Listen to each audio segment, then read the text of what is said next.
क्या नरेंद्र मोदी ही असली धुरंधर हैं? मोदी हर बार कुछ ऐसा कर जाते हैं जो मोदी के अलावा दूसरा कोई नहीं कर पाता।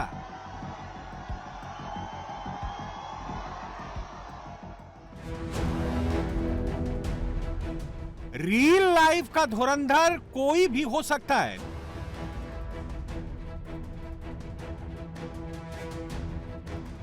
लेकिन रियल लाइफ के धुरंधर प्रधानमंत्री मोदी ही हैं।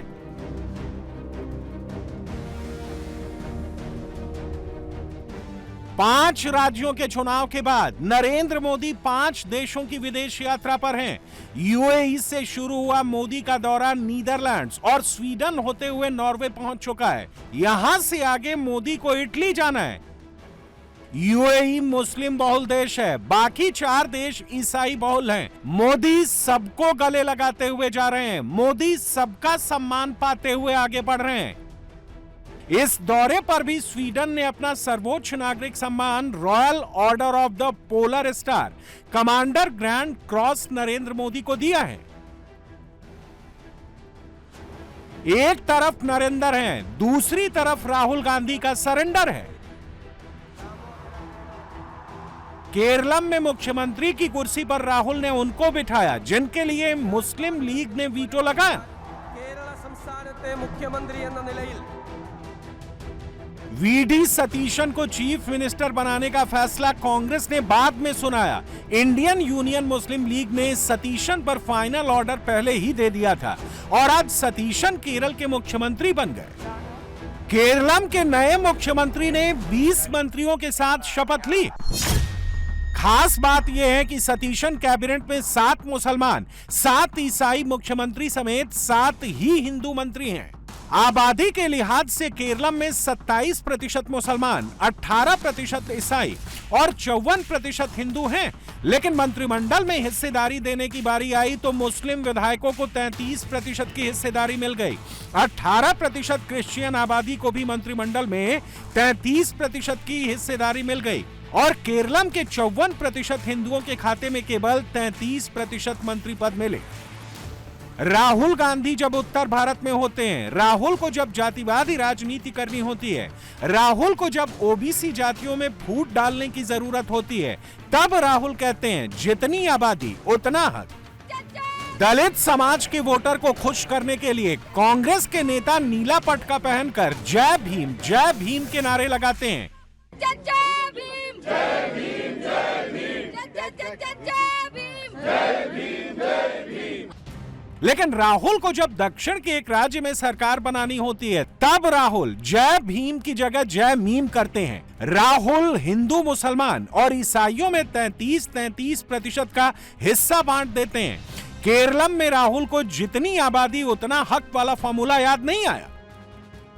केरलम कैबिनेट में जिन 7 मुस्लिम मंत्रियों की एंट्री हुई है, उनमें 5 मंत्री मुस्लिम लीग के हैं और 2 मुस्लिम मंत्री कांग्रेस के हैं। पीके कोल्हाली कुट्टी, केएम शाजी, पीके बशीर, एन शमशुद्दीन और वी अब्दुल गफूर सतीशन कैबिनेट के ये 5 मंत्री इंडियन यूनियन मुस्लिम लीग के हैं। 140 सदस्यों वाली केरलम विधानसभा में इंडियन यूनियन मुस्लिम लीग के 22 विधायक जीते हैं।